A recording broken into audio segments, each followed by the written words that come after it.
Hi dear friend, अभी तक हमने सेकेंड चैप्टर तक देख लिए थे कि कैसे क्वेश्चंस ऑब्जेक्टिव के आ रहे थे।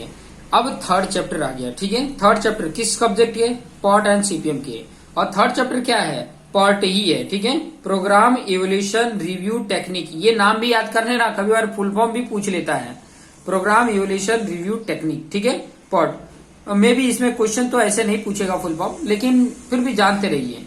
अभी ये कोई इस नाम से ही आपको पता चल गया होगा कि प्रोग्राम इवोल्यूशन रिव्यू टेक्निक। ठीक है, इवोल्यूशन रिव्यू एंड टेक्निक, कोई भी प्रोग्राम का हम देखेंगे क्या है इसमें, देख लेते हैं। क्वेश्चन किस तरीके का बनते हैं वो क्वेश्चन को देख लेते हैं। इससे रिलेटेड देखो 3 टाइम को कंसीडर किया जाता है, 3 टाइम इसमें रहते हैं और वो टाइम भी आपको देखने को मिलेगा।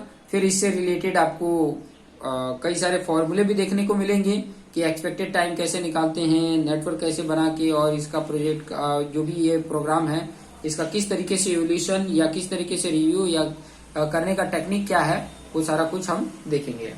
पहला क्वेश्चन पे आ जाते हैं। पहला क्वेश्चन इसमें क्या बोला है, ध्यान से देखेंगे। कंसीडर द फॉलोइंग फीचर्स या फैक्टर। यहाँ पे किसके लिए?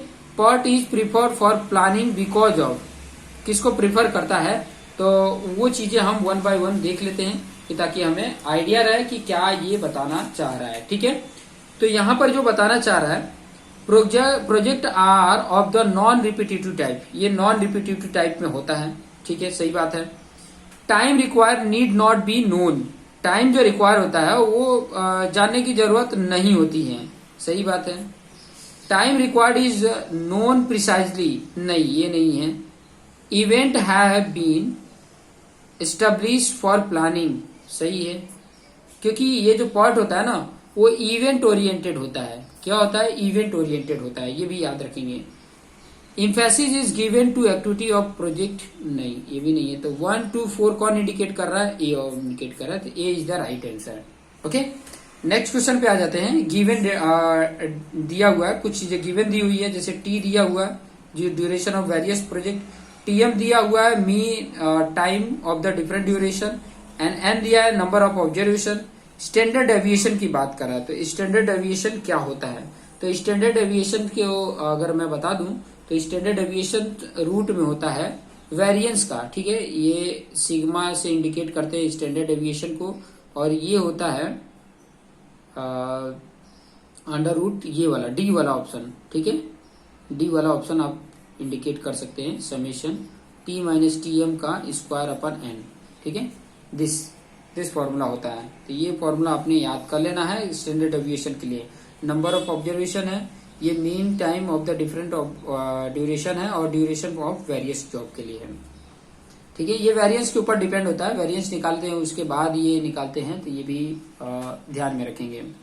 For a given activity of the optimistic time, pessimistic time and most probable estimate दिया हुआ है 5 17 8। एक्सपेक्टेड टाइम, देखो एक्सपेक्टेड टाइम का फॉर्मूला जो होता है, टीई का फॉर्मूला होता है TP plus 4TM plus TO upon 6 होता है। ये फॉर्मूला होता है, ये फॉर्मूला यूज करके आप कर सकते हो। देखो मोस्ट प्रोबेबल टाइम, देखो ऑप्टिमिस्टिक पेसिमिस्टिक पहले दे दिया, ये प्रोबेबल वाला मोस्ट प्रोबेबल वाला, तो इसका 4 गुना करो और इन सबको ऐड करो, फिर बाद में डिवाइड करो। 5 और ये 17 ऐड करेंगे तो 22 हो जा रहा है। 22 और ये 8 4 जा 32, 32 में 2 ऐड किए तो 34, 34 और ये 20 54, 54 का आप 6 से डिवाइड करेंगे तो 9 आ जाएगा। तो ये आपका answer B is the right answer हो जाएगा। ठीक है, बी आपका राइट आंसर हो जाएगा। ठीक है, तो ये याद रखेंगे। नेक्स्ट यहाँ पर देख सकते हैं, चौथा बोला द ऑप्टिमिस्टिक मोस्ट लाइकली और पेसिमिस्टिक, मतलब ये देखो ये टीओ है, ये टीएम है और ये टीपी है। Estimated time for an activity are 4 days 11 days and 12 days है। ठीक है, यहाँ पर भी expected completion time of the project की बात किया है। तो यहाँ पर आप देख सकते हैं कि 4 + 4 × 11 + 12 डिवाइड बाई 6 कर लेना। ठीक है, 4 ये 11 4 जा 44 और ये 16 50 और 10 60, तो 10 आ जाएगा यहाँ पे, तो आ जाएगा 10। ठीक है, यहाँ पे सी ऑप्शन आ जाता है। ठीक है, फॉर्मूला याद रखेंगे तो आपको आइडिया मिल जाएगा। देखिए एक्सपेक्टेड टाइम का फॉर्मूला यहाँ पे लिख देता हूँ, और टी ओ होता है प्लस 4 इंटू टी एम होता है प्लस टी पी होता है अपॉन 6 होता है। T O optimistic time, the most probable time, और ये पेसिमिस्टिक टाइम होता है। तो ये फॉर्मूले यूज करके आप कर सकते हैं। आगे इसके फॉर्मूले भी आ सकते हैं। यहाँ पर देख सकते हैं कि कई सारे हैं। सबके लिए पहले एक्सपेक्टेड टाइम टीई कैलकुलेट करेंगे, फिर उसके बाद टीई कैलकुलेट करेंगे, फिर बाद में आपको जो क्वेश्चन पूछा है, which one of these contractor is more certain about completing the job. More certain की बात किया है, तो मोर सर्टेन जो डिसाइड होता है वो किसके बेस पर डिसाइड होता है, ये चीजें थोड़ा सा ध्यान में रखेंगे। ठीक है, जो ज्यादा वेरिएंस होगा, जिसका ज्यादा वेरिएंस होगा वो उतना ही क्या होगा, सर्टेन होगा।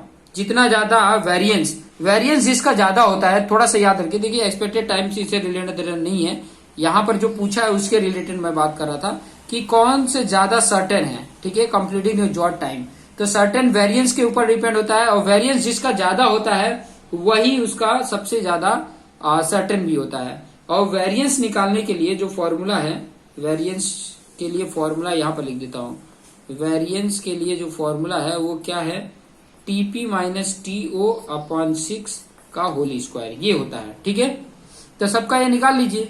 सबका निकालेंगे तो आप यहाँ पर देखिए, एक तरह से बोल सकते हैं सिग्मा स्क्वायर होता है। ठीक है, सिग्मा मतलब स्टैंडर्ड एविएशन का स्क्वायर होता है।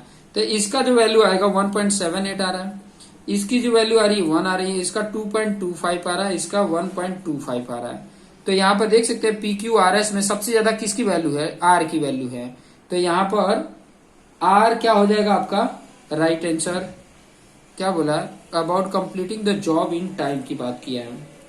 तो सबसे ज्यादा वैल्यू वेरिएंस की जो आ रही है वो इसकी आ रही है, आर की, क्योंकि ये वाला जो ऑप्शन है आर का ही आ रहा है। ठीक है, तो यहाँ पर आप देख सकते हैं कि जो कॉन्ट्रैक्टर जो है, क्यू कॉन्ट्रैक्टर है, वो सबसे कम है। अच्छा, यहाँ पर जो मैं पॉइंट बता रहा था थोड़ा उल्टा बता दिया आपको। ठीक है, वेरिएंस ज्यादा होता है तो ज्यादा अनसर्टेनिटी होती है। सर्टेन जो सबसे कम होता है वो सर्टेन होता है। तो क्यू आप यहाँ पे देखेंगे जो सबसे कम है 1 है, तो ये उल्टा होता है। ठीक है, वेरिएंस यहाँ पर बता भी देता हूं, वेरिएंस अगर ज्यादा होगा तो सर्टेन कम होगा। ये चीजें अनसर्टेन इसके साथ ज्यादा जाता है, अनिश्चितता इसके वेरिएंस के साथ जाता है। ये चीजें ध्यान में रखेंगे। ठीक है, थोड़ा सा उल्टा मैंने बता दिया, ये पॉइंट ध्यान में रखेंगे। सर्टेनिटी कम होती है। ठीक है, तो सबसे ज्यादा वेरिएंस जिसका सबसे कम उसका सबसे ज्यादा सर्टेनिटी, याद रखेंगे। तो वेरिएंस सबसे कम किसका आया था, ये क्यू का आया था, तो क्यू आपका ज्यादा सर्टेन होगा, ये याद रखेंगे। ठीक है, नेक्स्ट क्वेश्चन आ जाते हैं 6 नंबर का। 6 नंबर में क्या बोला, the optimistic the most likely duration and the pessimistic time estimate in a network 4, 5, 8 है। ठीक है, पहला ओ है, फिर एम है, फिर बाद में पी है। द एक्सपेक्टेड टाइम, तो वही फॉर्मूला यूज कर लेंगे, ये वाले फॉर्मूले में यूज कर लेंगे और बता देंगे। ये 20 हो गया, और इन दोनों को ऐड करोगे तो ये 12, तो 32 हो रहा है। 32 का 6 से करेंगे तो 6 से अगर करते हैं तो डिवाइड करेंगे तो 6 5 या 30। ठीक है, और 2 बचा, तो 2 के बाद देखो ये हो सकता है या तो ये दोनों हो सकते हैं। फिर बाद में कितनी बार में जाएगा, 2 है ना, तो 6 3 या 18 मतलब 3 आएगा, तो बी ऑप्शन राइट है। ठीक है, बी आपका क्या हो जाएगा, राइट हो जाएगा, ये याद रखेंगे। ठीक है, नेक्स्ट 7 नंबर का क्वेश्चन देख लीजिए। 7 क्या बोला, the probability distribution taken to represent the completion time in PERT analysis. ठीक है, तो probability distribution taken to represent completion time in PERT analysis. तो कंप्लीशन टाइम की प्रोबेबिलिटी डिस्ट्रीब्यूशन किससे रिप्रेजेंट करते हैं पॉट एनालिसिस में, तो आप यहाँ पर देख सकते हैं किससे करते हैं, नॉर्मल डिस्ट्रीब्यूशन से करते हैं। गामा बीटा लॉन्ग नहीं करते हैं, लॉन्ग नॉर्मल नहीं करते हैं, नॉर्मल डिस्ट्रीब्यूशन से करते हैं प्रोबेबिलिटी डिस्ट्रीब्यूशन में। नेक्स्ट क्वेश्चन आ जाते हैं। नेक्स्ट क्वेश्चन आपका 8 नंबर का क्वेश्चन। ठीक है, 8 नंबर का क्वेश्चन क्या है वो आपको आपके मोबाइल के स्क्रीन पर दिख रहा होगा या लैपटॉप की स्क्रीन पर दिख रहा होगा। यहाँ पर 8 नंबर की बात किया है। ठीक है, 8 नंबर क्या बोल रहा है वो चीजें थोड़ा सा देख लेते हैं। 8 नंबर क्या बोल रहा है, there are 4 consecutive activity in a simple linear network each with mean duration of T and each with K, ठीक है, each with mean duration of T and each with K as the standard deviation. Okay, ये duration है और K क्या है, उसका standard deviation of the its duration. The overall project duration through these activity is likely to be in the range, किस range में होगा, तो इसका रेंज आपको बताना है। तो ये रेंज है 4t ± 6k, ठीक है। t इज द ड्यूरेशन और k is the standard deviation बता रहा है। तो इसका जो ओवरऑल प्रोजेक्ट ड्यूरेशन जो होगा इन एक्टिविटी का, वो किस रेंज में होगा, तो ये रेंज है उसका, ये रेंज, ठीक है। ये रेंज याद कर लेंगे, 4 ± 6k, ये याद रखेंगे। 9th नंबर अगर आप देखेंगे तो 9th नंबर क्या बोल रहा है, concreting at a site can start on any one day with all preparation having been done on the previous day. As per the past experience of the owner, contractor and the architect, it is decided that the chance of anyone being late is 0.4. The chance of starting on time on the appointed day is क्या होगा, तो वो हो जाता है 0.216, ठीक है, 0.216 हो जाता है। और ये 0.216 कैसे हो जाता है, तो उसके लिए आपको मैं बता देता हूं कि जो उसका इंटायर प्रोजेक्ट का सिग्मा होता है, ठीक है, इंटायर प्रोजेक्ट का जो सिग्मा होता है, ओवरऑल प्रोजेक्ट ड्यूरेशन आपको ऑलरेडी पता ही है, ठीक है। तो अभी हमने जो यहाँ पर देखे थे, इसके ऊपर ही फॉर्मूला देखे थे, तो यहाँ पर जो प्रोजेक्ट ड्यूरेशन जो होगा वो किस तरीके से आएगा, यहाँ पे 4t तो दिया हुआ है ±3 सिग्मा, तो आपको सिग्मा निकालना होगा। तो सिग्मा कैसे निकलेगा, तो सिग्मा 4 है, सभी के लिए के है, ठीक है, सभी के लिए मतलब सिग्मा जो वैल्यू निकालनी है वो के से इंडिकेट करते थे, ठीक है। तो यहाँ पर आप इसको देखेंगे के फॉर्म में अगर करते थे तो आता था 4t ± 6k है ना, ये चीज हमने ऊपर निकाला था ना ±6k। तो ये जो निकाले थे तो उसके बेस पे आप यहाँ पे बता सकते हैं, फॉर्मूले में पुट कर सकते हैं, सब में फॉर्मूले में पुट करेंगे तो आपकी वैल्यू जो आ जाती है 0.216 आ जाता है। ये इस तरीके से करेंगे तो आपका वैल्यू ये आ जाता है, ठीक है। नेक्स्ट क्वेश्चन की तरफ पढ़ते हैं। इन अ PERT analysis the time estimate of activities and probability of their occurrence follow, ठीक है। PERT एनालिसिस में जो टाइम एस्टिमेट होता है एक्टिविटी का, प्रोबेबिलिटी ऑफ देयर अकरेंस जो होता है वो आपका बताता है बीटा डिस्ट्रीब्यूशन कर्व में, ये बीटा डिस्ट्रीब्यूशन कर्व में आता है, ठीक है। Probability of their occurrence follow beta distributive curve. तो इतना क्वेश्चंस 10 क्वेश्चंस मैंने बताया, 10 क्वेश्चन को आप प्रैक्टिस करेंगे।